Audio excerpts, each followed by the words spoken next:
Welcome. It's March 12th, 2024. I'm Joe Weston, and we're here for our monthly online global practice for the practice for the global heart. Just got a little thrown there a second by some buttons I had to press. It's great to see you all as we're approaching spring in the Northern Hemisphere and autumn in the Southern Hemisphere. And as you know, we gather with people from around the world in different countries, all with the intention of holding heart space and being in community to support one another in that space as a way of taking a look at what's unfolding on this planet at the moment and making a choice, as we always say, for being midwives, for something that's passing away and for something that's being born, that is being born at this moment. To support in that process, and that we are cultivating our own skills of resilience and fierce compassion so that we can be resourceful, not burn out, and be vital, and to be of support and service wherever we can, as a way of reminding people of who we are at our best, what it means to engage from our humanity to the humanity of another. And that at this time, acknowledging how critical and crucial that is, as the anxiety and the uncertainty accelerates, we get caught in our fight, flight, freeze response and forget that sometimes it's good to just drop in and connect with our hearts and support others in that process, to be a central point for one another. And I wanted to talk this month about, well, first of all, some incredible events have happened for me. I just was involved with a TEDx in TEDx Youngstown. It's quite a remarkable experience. I could spend hours talking about it, and I'm very grateful for that opportunity and all the people who have supported. It was presented on live stream, but when the video comes out, I will definitely let you know. And as I've said to many, please watch 100 times if you like, and pass it on to as many people as you know. And the talk is about fierce civility, and the focus of it is how do we cure our chronic niceness? And in essence, that is the focus of that. And I'm discovering that that's an important entrance into how we can be of service, is for us to look in the ways that chronic niceness in its essence is causing us harm, is causing others harm. And if it's not necessarily causing harm, and what chronic niceness is this idea of getting stuck in patterns where our default survival mechanism is to be nice. When the situation asks for something more courageous or assertive or truthful, when the situation asks us to stand up for ourselves and those in need, and to do that in a way that doesn't contribute to the fighting, but actually invites people into a collaborative problem-solving experience. So it's and this is the fierce civility work, is skills, tools, and strategies to support us in being able to safely stand up for ourselves, as well as take care of the other in challenging situations. And I'm not seeing a lot of that. I'm not saying that we are the only ones who are doing that, but at this moment, I'm not seeing a lot of that. I'm seeing that people really are locked into patterns of, I'm right, and therefore, if you have a different viewpoint, you must be wrong. Or I need to win, and if you have a different agenda, you have to lose. Or the way I see the world and who I am is good, and the way who you are and how you see the world is bad. And while that may not be what we say front of mind in a sense, to look at the ways in which that's still part of seeping in how we are engaging with people, and why we're not seeing more collaborative ways of finding solutions to our problems. And I can say a lot about that, and I'll say more about the experience. But I also want to say that a couple of weeks ago, I also was invited to be on a panel discussion for Food Solutions Network New England, where I was doing a talk with Curtis Ogden, Karen Spiller, and the other guest was Omri Johnson. And it was very powerful, talking about fierce love and fierce civility in the food justice movement, And I'm putting a link to in the chat to this organization, Food Systems New England. And I really appreciated the conversations we had there, and I was able to clarify something that I want to bring in today for us who have been doing this practice. Some of you have been doing it recently, some of you are new, welcome to be here, but some of you have been doing this practice with me for now 5 years. And I'm always trying to see how can we get to deeper layers of that practice from the things that I've taught from my traditions throughout the years, from my Tibetan Buddhist practice, from my Taoist alchemy practices, my martial arts practices, as well as many other different traditions that I've studied, to get to deeper layers of how can we look at the ways that we are still not able to have the impact and the level of impact we would like to have with certain ways that we're still seeing things, with this idea of we're not going to eliminate or get rid of external polarization if we still are holding on to our own internal polarizations. And I want to talk about this idea of a deeper level of this work, this practice, where global heart practice, as well as this chronic niceness. And I want to share a story that a couple of stories that I want to get your reflections on, of really understanding the deeper implications of chronic niceness and what it actually means in that process. I've shared this story before, but I want to share it again. So I go to the YMCA. I love going to the YMCA. It's a great gym. It's got a great swimming pool. And I just engage with the most remarkable people, especially in the locker room. There's a sauna and steam room. And there's just remarkable people that I get to talk to, have amazing conversations with, that I've developed, I wouldn't say friendships, but good relationships with. And this is the story I've told before, where by the sauna, I'm in the sauna, and right across from that is a handicapped shower, or I would say a shower for people who have disabilities. And there was one man, older man, who had severe hip problems. And he would, it was hard for him to walk, and he would come in, and it was amazing. You could tell he had the body of a boxer. He would come into the sauna or the steam room, and he would stand and he would like kind of box as his exercise, as he's in the heat. And it was great to watch him do that. But for him to walk just like 3 meters or about 10 feet took a lot. And what he would do, and this is I'm assuming out of his own anxiety or whatever, he would go into the locker room area. He would turn on the shower full force and then walk away and spend time in the sauna. Sometimes a half an hour, sometimes longer, with the water running. Now, anybody in this joining us here now who are engaged with the planet and the warming of the planet and how precious fresh water is probably had a visceral reaction when you heard me say that, because that's what I have when I see water dripping. I have a visceral reaction to when I see fresh water being wasted. So here I am in a dilemma. What do I do? This is the whole point of this work and the idea of chronic niceness, and that many of you have shared stories. Barbara has shared stories about choices that she made to engage people in a deeper level of connection. There's always that moment, do I do it or not? And first time that I thought, well, maybe I could just lower it a little bit so it wouldn't be that much of a waste, but it's still a waste. So I didn't know what to do. So I made the decision to practice my fierceness, and I turned off the water. And I saw him come by. I saw him get really angry. He turned it back on when he went into the shower. And this happened like 2 or 3 times that I would just turn it off.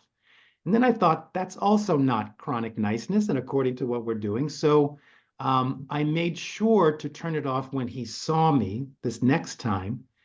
And he got really angry, and he came up to me and he said, I'm angry, don't turn that off. I've got that on for a reason. And I said to him, I understand that. And I understand that this is an important space for you and that you should have it. However, I'd like to ask you a question. And he said, what? And I said, do you have children or grandchildren? He said, yes, I've got 8 grandchildren. Well, I turned off the water for your grandchildren. And that just pivoted him. He said, what do you mean?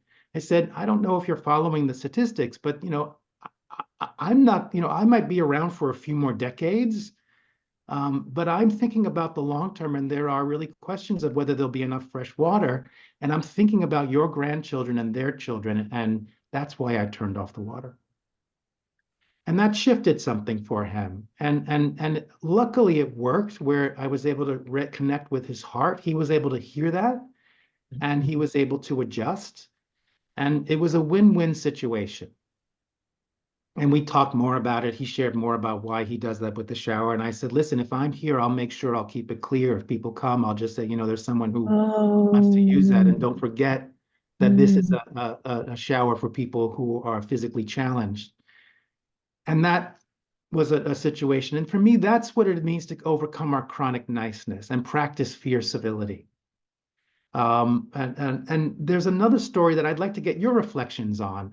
When I was working with the combat veterans doing retreats, these are men and women who were coming with severe disabilities, PTSD. And we had a team of people. There was me, there were two psychotherapists, and the rest of the team were veterans who were the support team. And in the middle of the retreat, we were doing one event down here, and we were doing the next event right after that here. And one of the support team was asked to set up during this event here, to set up for the next event in a larger space, to set up art supplies and things like that. So I'm with one of the therapists, and the therapist says to me, the guy forgot to do that. I was like, oh, we should go and tell him. No, don't tell him. Why don't we just go up and set it up? Think for a moment. How would you have responded to that? I'd like to just know if this person, their responsibility was to set up the space, and they were caught up with what was happening in the other event and obviously just forgot. How would you have responded to that? Turn on your mics and just share, just quickly. We don't have to spend a lot of time, but just I'm curious, how would you have responded? I think I would fix it. You would fix it. Yes. I think, yeah, I would ask, do you want me to help you here? Can I do this for you? And I will communicate the intention. I think I might have asked, as Ophelia just said. Right. Anyone else? I think I would have set it up if I couldn't find the person, but if I found them, I think I would remind them that that was their responsibility. And could they do it? Were they able? Yeah, I would be caught in being worried that they would not have time because they were doing something at the other event. And that they would bite my head off. Okay. It's fascinating what goes through us, right? That's the idea of this. Anybody else? Well, I think, Joe, it's important to reflect on this scenario and the previous one, because in the previous scenario, you didn't approach the man who turned the water on before you turned it off. And to me, what you're describing in this second scenario is the same set of issues. Do you take action and then inform someone, or do you discuss it in order to bring them around so they see why? So I definitely would want to have said, found the person if I could, which is a great point, and said, gosh, this task I know is your task. Do you have time to do it, or would you want me to step in and do it or help you do it? And that I would want to have done with the man with the water. So I'm curious to know, that they're two very interesting parallel stories. Yeah. They are, that's why I bring them up, and because it's really a question of what do we do in these moments. So I'm trying to give you more practical application of what fierce civility is and what it means to overcome our chronic niceness. Yeah. Anyone else before I say what happened and share my perspective? Yeah, given the situation, I'm always aware that something might have come up for that person in the moment that needed work, and would want to make space for that if that's what happened. Okay, great. So all very compassionate, and all of that. So what happened was, and I watched it as it was happening. So the therapist said, let's us go do it. I said, why don't we just say to him that he needs to do it? No, let's us go do it, because I don't want to embarrass him. So we went up and did this, and then everybody started coming up, and I watched this young man walk in, and I watched how much shame he felt because he forgot. And then we continued, and this woman never said anything about it. And I, of course, went up after him and then just processed with him. And there's no right answer to this, but for me, this is another example of chronic niceness, because you don't want to have that uncomfortable moment of saying, hey, maybe you forgot, you need to do this. We do something else and not consider that afterwards he may have a deeper level of shame about that situation. And that I think for some of us to consider that, we do make mistakes. And if you give that person the benefit of the doubt, simply to say, hey, listen, you're supposed to go set that up. Did you forget? And that might be an uncomfortable moment, but I would say I would appreciate that more, right? That's the idea, is that, oh, oops, I got caught up in this.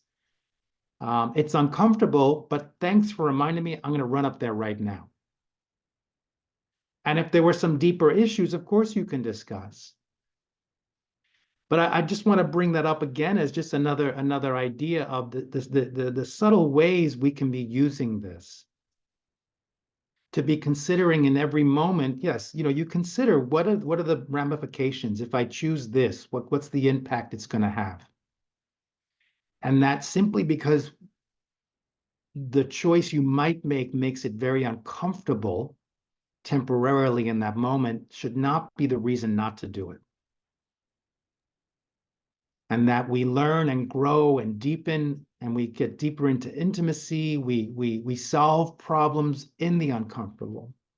We are not going to find the solutions to our world problems if we avoid uncomfortable, messy conversations. That's my viewpoint. I'm not saying it's true, but that's something to consider. So, Joe, the question is, in scenario 1, why didn't you approach the man about the water? Why did you wait till he saw you turn it off to have the confrontation and the conversation? But I don't know, because I didn't. Well, there feels like, to me, it's very parallel to the setting up. Yeah, I think probably the difference is because in the second scenario, I already have a relationship with the person, and the first scenario, I don't. In the first scenario, also, I wasn't seeing him. He would go off and do his other thing, so it wasn't like he was there. But yeah, again, there's no one choice. There are many choices, and I can't know which one's going to lead to an outcome that's going to be win-win. Luckily, this one did. And that, there is also that risk, is that maybe on some level, it need to make him mad to get that present to me, to really listen to me.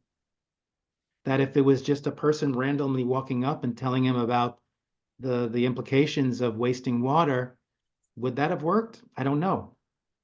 Right? In a locker room in the YMCA, who knows? I think it's so that's the way to look at it, is that we just don't know.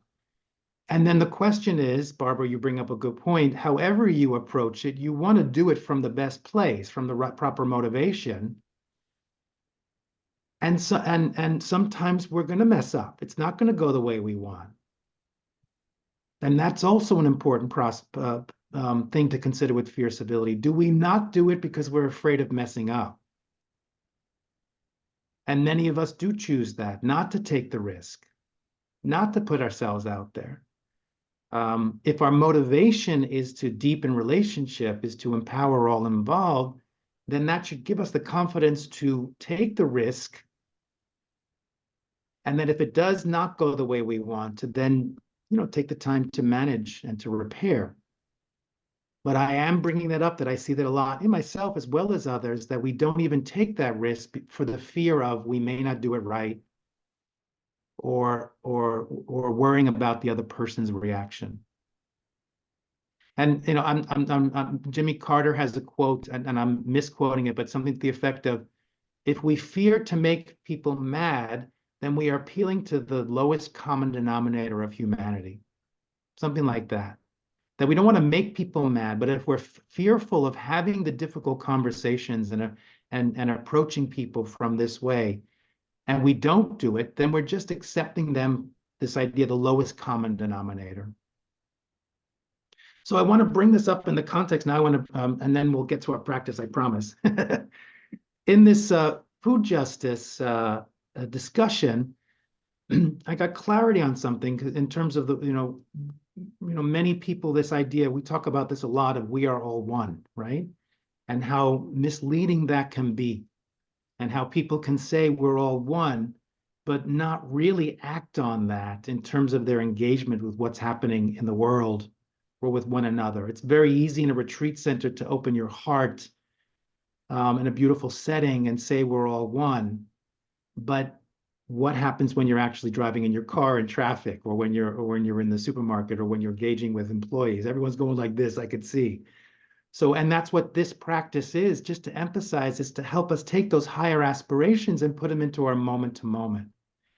And, we were talking about food justice, and we're talking about hunger. And it was a beautiful conversation. If you're interested, get in touch, and we can send the link, or it's going to be on our social media to get to the link. But I got clarity on something from a place of wisdom about this. If we truly believe we are all one,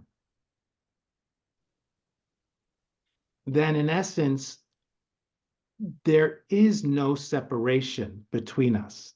The mental construct of separation is an illusion. And if we think we're all one, where we're all interconnected and all interdependent, which we are, but if we are that, then there's no room for the mental construct of separation, which means we are separate, of being separate. And the way that we practice that is to categorize people in loved one, stranger, and adversary. And our practice here is to let go of that and to soften that to see that when we label someone as loved one, stranger, and adversary, that's coming from our side. It's not who they are. It's more amorphous, it's more impermanent. And a good example of that is just think about your partner, who you're in, your spouse, who you're in relationship with, or someone very close to you now who you didn't know 30 or 40 years ago. Now they are a loved one, but 30 or 40 years ago, they were stranger to you. So they didn't change, your label of them changed. So if we are all one, there is no separation. Just follow the logic. If we are all one, there is no separation. If there is no separation, then we should have empathy, deep empathy for every being on this planet. If we have deep empathy for every being on this planet, there wouldn't be hunger. So let's follow that again. If we are all one, there would not be hunger. People would not be hungry, period. So somewhere there's a discrepancy in there, because there are people who are hungry. And part of that is, and the solution I'm offering and that we're working on here, is to let go of the things that are keeping us from engaging in a more effective way with people from a place of compassion, from empathy. And as you know, even in my book, there's a whole section on love thy stranger. For me, the solution to our world problems is not focusing on loved ones. We should love our loved ones, but that's not where the solution lies. as I always say with loved ones, if only hanging out with people who already agree with you were going to solve our world problems, we would have already solved them. And I don't think at this moment, with the level of volatility and violence even, and aggression towards enemies, people we perceive as enemies, the solution isn't going to be found in enemies. So the solution, if as we emerge and solutions emerge, it's going to be in how we are relating to strangers. And this whole practice is for us to cultivate a deeper level of relationship with strangers, which means we overcome indifference. So, and I want to bring this into the practice today. You know, some of you say, I have no adversaries, I have no enemies. But just think about from day to day, someone can be a stranger to me and they cut me off on the highway or something, and suddenly they're my adversary, even for a moment. That in essence, what this work is on a deeper level, for those of you who have been practicing this, is not a question of letting go of the label loved one, stranger, and adversary. It's letting go of our attachment to loved ones, our indifference to strangers, and our aversion to adversaries. This is very much the basis of Buddhist teachings that I'm so grateful that I have been exposed to and learned. And that I really feel now that for us to take more of an active role, for any of us to take more of an active role in being part of the solution, it means overcoming our indifference to strangers. And with 8 billion human beings on this planet, you can't tell me that there aren't a lot of strangers in your category of stranger. And what's the work that we can do to overcome that? Shelley says in the chat, the opposite of love is indifference. So in essence, to go with that, as we overcome our indifference, we just become love. As we let go of indifference, our heart just opens with more compassion and love. And that in itself has an impact. So that's a lot to bring in. Thank you for your patience in that and engagement in that and all your sharing. Let's bring that into our practice.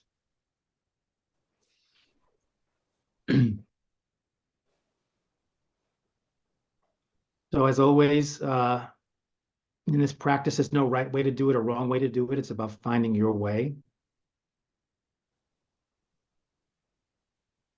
And first step is to come into power sit, where we sit in a way where there can be the most presence, awareness, balance, and flow. It's our definition of resilience. With your spine straight, elongated without being rigid. Also elongating right up through the top of your head where you're tucking your chin a little bit. Relax your jaw, relax your shoulders, relax your belly.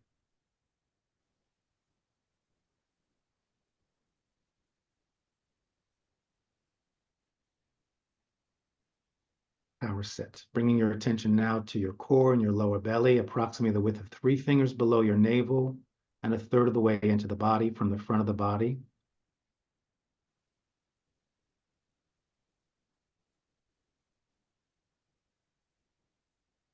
Center of gravity, impulse, creativity.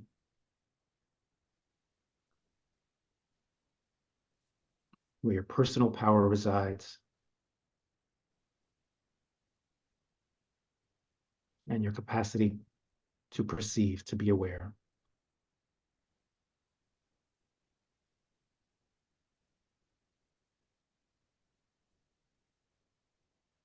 From your center, become aware of your contact points, the parts of your body that are connecting with what you're sitting on the ground. And as you are registering underneath you that stability with what you're sitting on through the bottoms of your legs and your feet, your body's registering that stability might open you up more to the capacity of letting yourself be held. Just dropping in.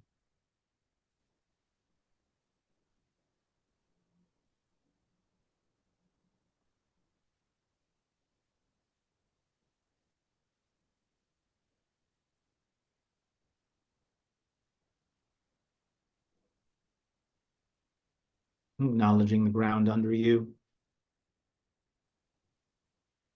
Not only letting your cushion or your chair or the ground or the floor support you and hold you, but imagining sinking deeper right into the earth, right into the surface of the earth.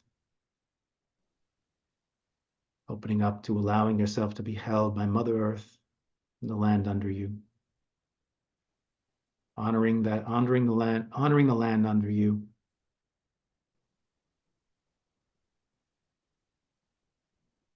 And all those who have walked this land that you're sitting on. Various indigenous people and tribes that have stewarded this land and supported it, loved it, nurtured it. Gratitude for them.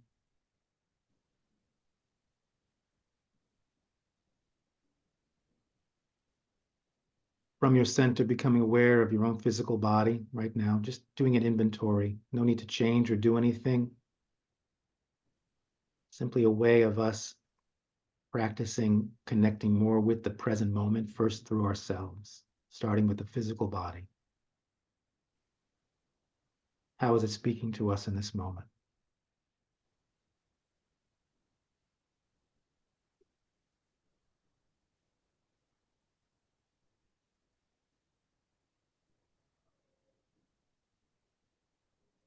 From your center, become aware of your emotional body. What emotions are flowing through you right now?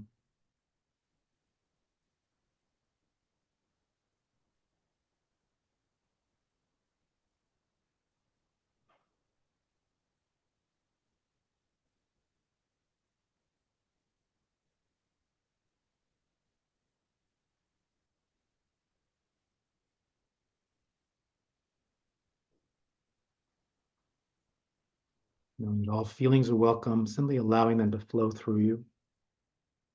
No judgment.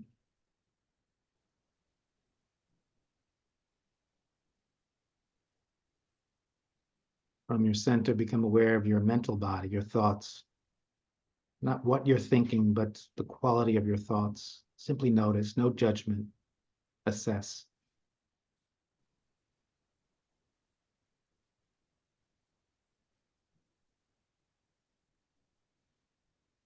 From your center, also bringing awareness now to your heart, in the middle of your chest, where your heart power resides.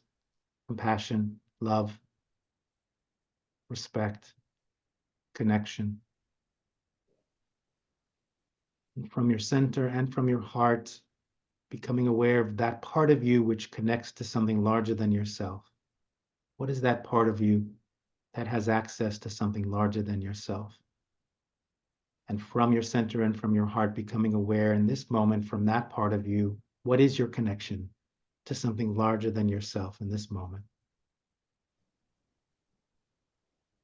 Could be something spiritual, could be humanity, could be all oneness.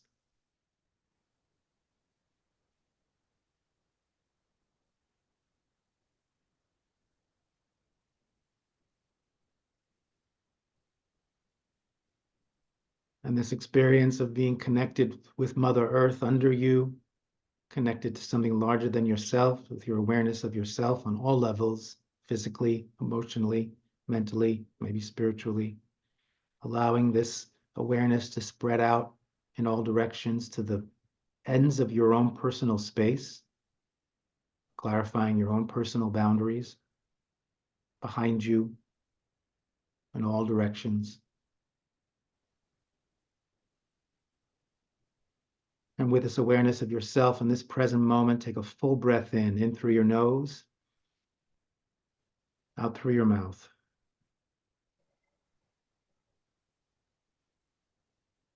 And with this awareness of self in this present moment, from your center and from your heart, become aware of become aware of your own personal space, the space around you, your surroundings. Not your personal space, but beyond your personal space, the room you're in, the space you're in. Again, in all directions.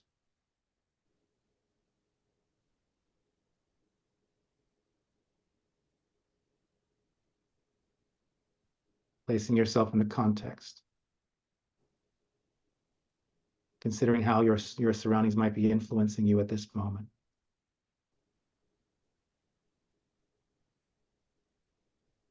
And with this awareness of self and surroundings from your center and from your heart, take a full breath in through your nose, out through your mouth.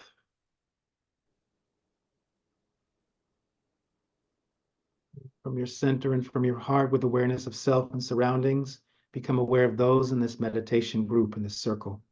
Call it a circle. In various parts of North America, Europe, anywhere around the world, people joining us online who might be joining us as well, connecting with us, but not necessarily in the Zoom room. From your center and your heart, connecting with their center and their heart. And considering what kind of labels you might have about each one of those people now in this Zoom room or in this circle. And if you could consider letting go of those labels or assumptions about who they are, to get to that sense of deeper connection, that all oneness with those in this meditation group. And how does that influence you? And how might your freedom to let go of those assumptions influence others?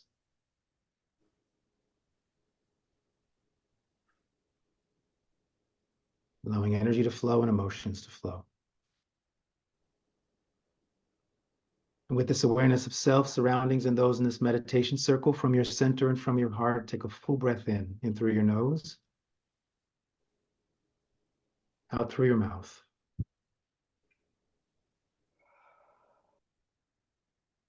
Building on our capacity to hold more beings in our hearts, from your center now and from your heart, becoming aware of all human beings, beginning with those human beings you would label loved ones.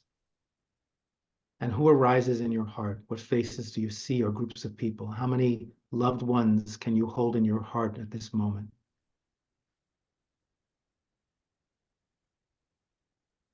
And considering your attachment to these loved ones and your assumptions that you have about these loved ones. And to consider what it would be like to let go in this moment, to let go of those attachments and let them just be human beings. Let go of your assumptions of them about how you think they are, and let them be who they are in this moment without your projections on them. How does that affect them to stand face to face with someone from your personal power and heart and letting them be just who they need to be in this moment? No attachments.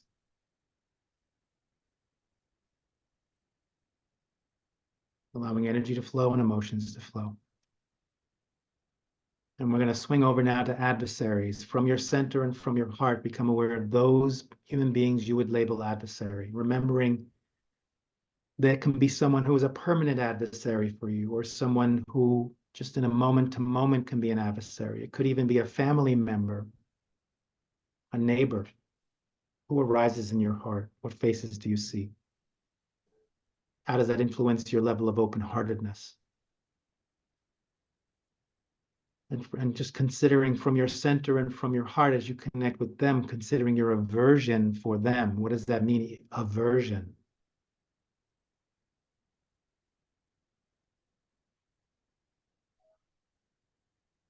And your assumptions that you make about them, maybe based on their political views, their skin color, their gender, economic status. And what would it be like from your center and from your heart to connect with them and let go of those assumptions in this moment? To let go of what it would be like to let go of the aversion and simply let them be human beings, having their own struggle and experience on this planet. Doesn't mean you have to love them or become best friends with them. It's simply your practice of seeing what it'd be like to let go within yourself of aversion and your assumptions. How that might influence when they're just allowed to be themselves.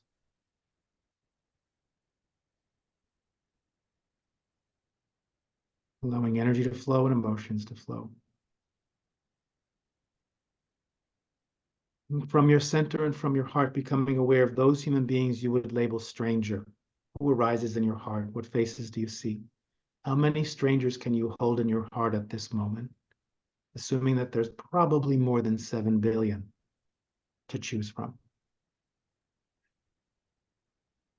Neighbors, people you've seen in the supermarket, you've seen online,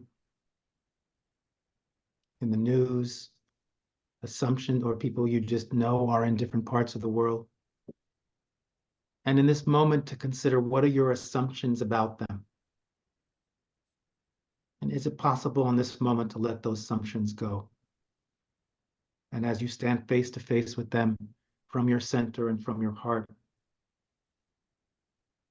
letting go of those assumptions, letting them simply be who they are as human beings in this moment. Overcoming the indifference we may have to strangers. And what do we replace it with instead when we no longer hold an indifference to them? Shelley suggests love.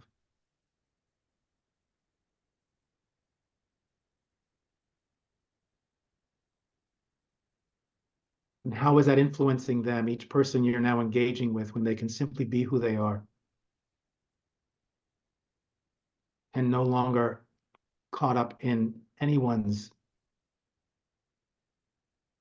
habit of indifference.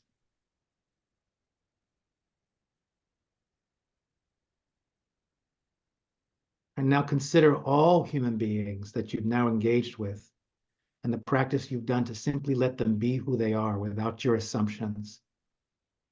Free of aversion, free of indifference, free of attachment. And now consider what it feels like to experience and what the experience is of all oneness. Free from separation. And as you engage with every human being in this moment, to consider, if we are all one, then there is no separation. If there is no separation, then there is no indifference. If there is no indifference, then the plight of the hungry will be resolved instantaneously.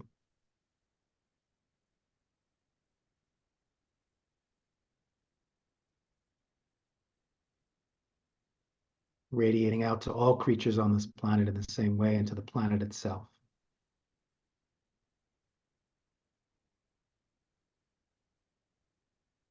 Holding that as a vision, feel that in your heart. As a way of anchoring that vision, taking a full deep breath in through your nose, out through your mouth. Allowing all human beings, all oneness of all human beings to flow into your heart.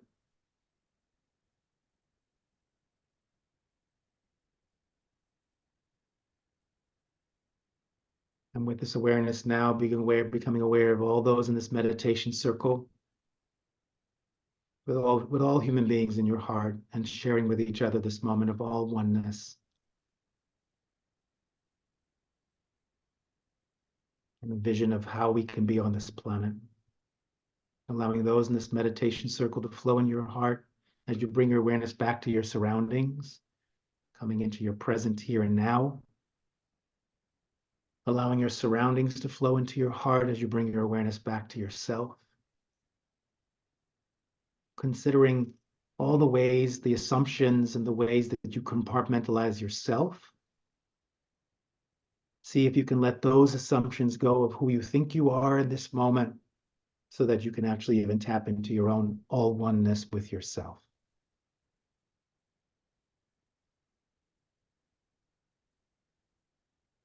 As a way to close this practice, let's take one final breath in through the nose, out through the mouth.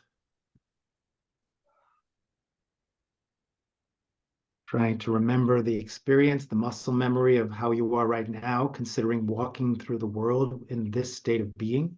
As you slowly open your eyes, look around the room, stretch your body, shake your body. Come back to the screen, connecting with those in the little boxes.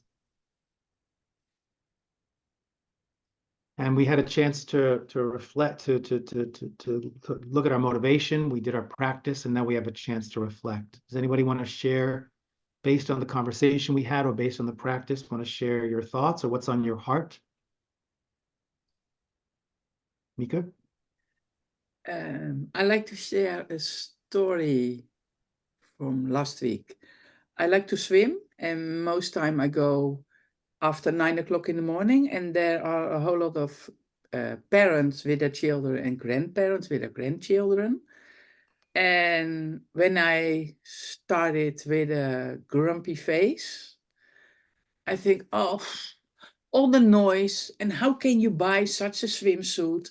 Why do you have such an awful tattoo? And I have a whole lot of negative thoughts about other people.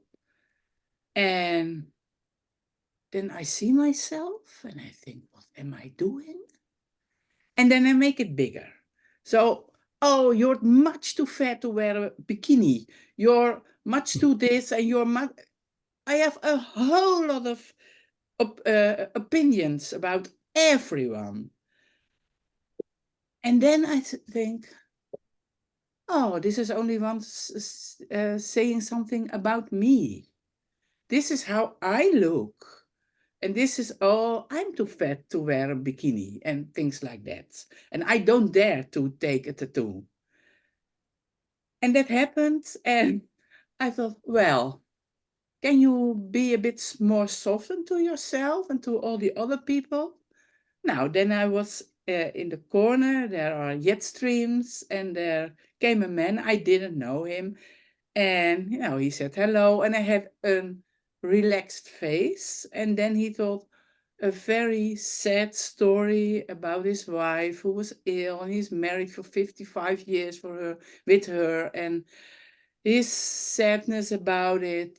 And then I thought, oh, first I made them all my adversaries. He was a stranger, and when we stepped out the swimming pool, I had a new friend.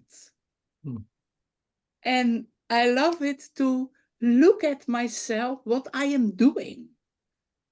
And I can only change it when I make it bigger and more grumpy and more awful. And then, so that was a way to practice for me. Yeah, beautiful. And that's really it. First of all, everyone needs to find their strategy. So Mika, I know Mika, yeah, for Mika to do something, it has to get bigger. So thank you for naming that. And the key word you said there was soften.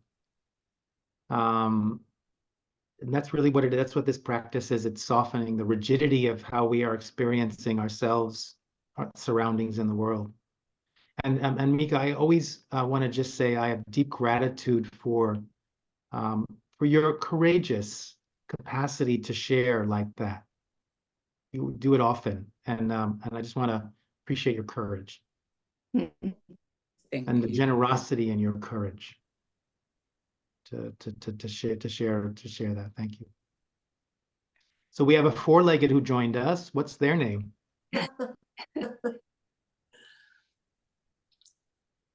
His name is Sid, short for obsidian. Okay. He's 5 months Four-legged. old, and he's a flat coat retriever. Beautiful. Welcome, Sid. And Golden Luca has a new business proposition that they're going to start right now about a T-shirt. Make a fantastic True Life T-shirt that says, "I have a whole lot of opinions about everyone." I think it should be a bikini, not a t-shirt. Oh, a bikini. Okay. That's so Or a perfect. tattoo. The tattoo. Bikini, That's so perfect. That's it. That's gonna have to be very small letters then. Yeah, I'd like to Anybody- say, Yeah. I like it when people say something to me, help me out, make a comment or something. I mean, I welcome that. I mean, I like seeing how we can work together in different ways. And I liked in your second story how you noted, I would want to know if I needed help with something, or, I mean, maybe he was overwhelmed or whatever, but so I like seeing how, when I do see examples of people helping each other out, and, even if they're not asking for it. But I've been, I've been practicing chronic niceness my whole life. So I've been starting to take action to, address this. And I've learned so much from these sessions and from you. And so really appreciate it. Thank you. I'm really looking forward to continuing to grow and everything, and share what I'm learning too with everybody. Thank you. Thank you. Thank you, Lisa. And Melissa says in the chat, thank you, Mika. I love your make it big strategy. I can put that tool to very good use. I can imagine at some point coming to laughter, especially at myself. Yeah. Melissa, thank you for your wisdom on that. Humor is a very good strategy. Yeah, thank you. Anyone Joe, else? I would Yeah. like to,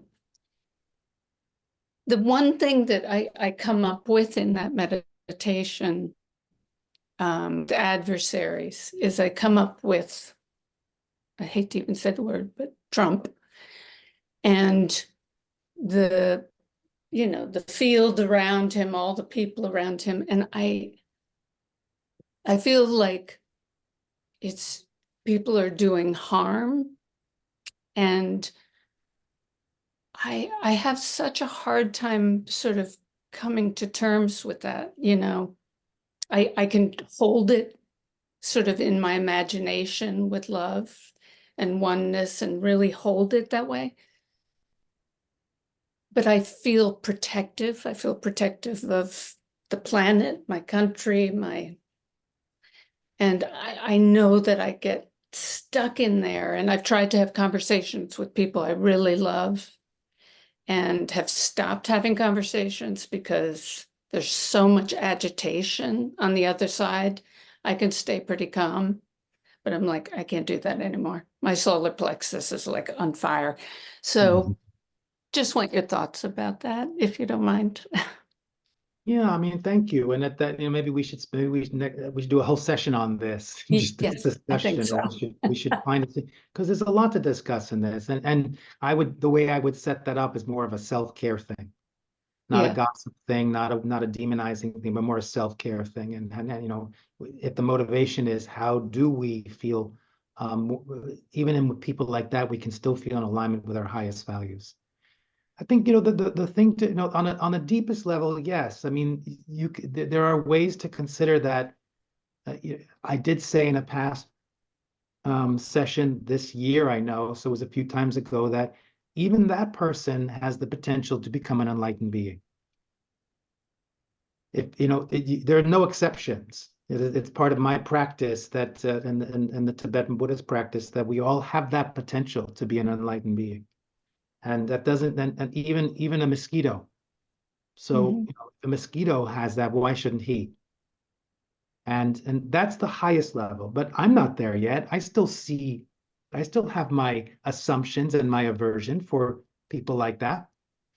And John Powell says, start with small bridges. Don't go for the big bridges.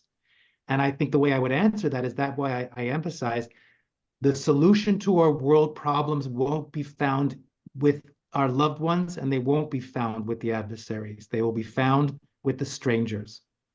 That the answer is to devote as much time and energy to the adversaries as needed to make sure that they don't cause as much damage as we think they can. However, that's not a solution, that's preventative. The solution lies in engaging with more strangers who may have different political views as you, who may see things differently, but are committed to civility and are committed to basic decency and humanity. And I have to believe that even though in the almost 8 billion people on the planet in my stranger list, that many of them might have very radically different political views, that they still understand the importance of compassion and mercy and care for others. Hey, Joe, can I add something to this? Sure, please. Also, from the beginning, when I heard you say that we can't do anything about external polarization until we let go of our internal polarization. One thing I also keep in mind for me as I watch the circus is I too do harm. I also do harm. There are degrees in which it doesn't matter whether I intend to do harm. The impact is I do harm. So if I am spending more of my time focused on how I'm doing harm, I'm doing what I can. And then also remembering that I too do harm, there is a degree to which, at least for me, it does soften me.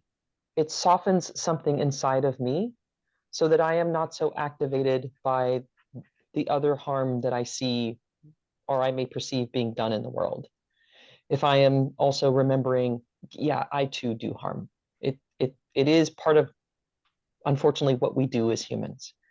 And what can I do about the harm that I do?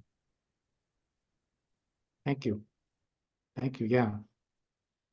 Where do we have power today? That's the thing, and that's what I think Golden is speaking to. Where do I have power today? I can't influence that person today.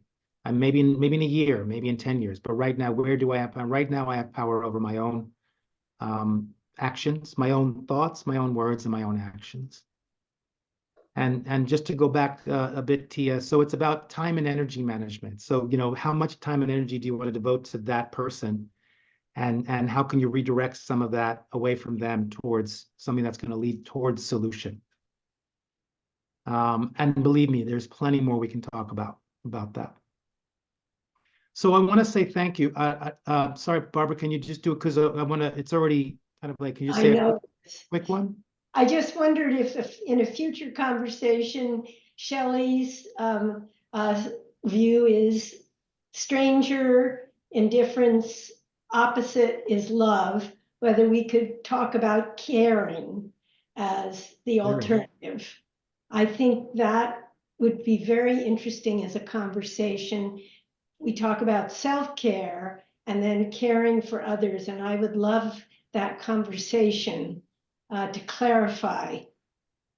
Okay, great. Thank you. Thanks for putting in that request. And if others of you who come back regularly have other requests for how you want to not only the topics, but how you'd like to do this, I'm totally open to that. I'd like to make this be seen like it's our community. So feel free to consider that and step in more on that level. And I want to express my gratitude. Some quick announcements, and then we'll do a quick dedication. As always, this is free. If you want to make a donation to this, you can always do this. And Claudine's going to put some links in the chat to make a donation to the 𝗵𝗶 Project, the nonprofit. The money is used for this to spread this message. Or you can purchase the 𝗵𝗶 book on Amazon. If you want to, start checking out the joeweston.com website for some upcoming events, and you have the dates. It's to see the dates for the next the future global heart practices in April, May, June, and further. It's pretty much the second Tuesday of the month. Sometimes it might shift, but to keep that in mind. Also to let you know that the YouTube version of my TED Talk will be out sometime in about a month, and I'll let you know about that. And we'll be announcing that on our newsletter. If you're not on the newsletter, do that. Claudine, do you have those links? Yeah. And also to just give you a heads up, I'm going to be doing a 2-hour virtual program on 𝗵𝗶 at the beginning of May. So to just consider, how do we overcome our chronic niceness? And I'm actually going to do a 5-session virtual event on 𝗵𝗶 as well, going deeper into some of the tools and the methods sometime this summer. So just keep, that'll be announced. I'll keep announcing that. But thank you all for being here. Thank you for all you bring, your heart, your wisdom, your love, your care for one another. And let's just dedicate these energies quickly to that. May the energy that we've generated here, the intentions that we had, the motivation, may that be focused and ripple out to those who need it in this moment. Because I brought up this image of hunger, may the energy that we generate accelerate the process of eliminating hunger for all human beings on this planet as quickly as possible. Okay, thank you all. Be well, and let's keep in touch. Thank you. Thank Thank you. you, Joe. Bye, everybody. Thank you, Joe. Thank you.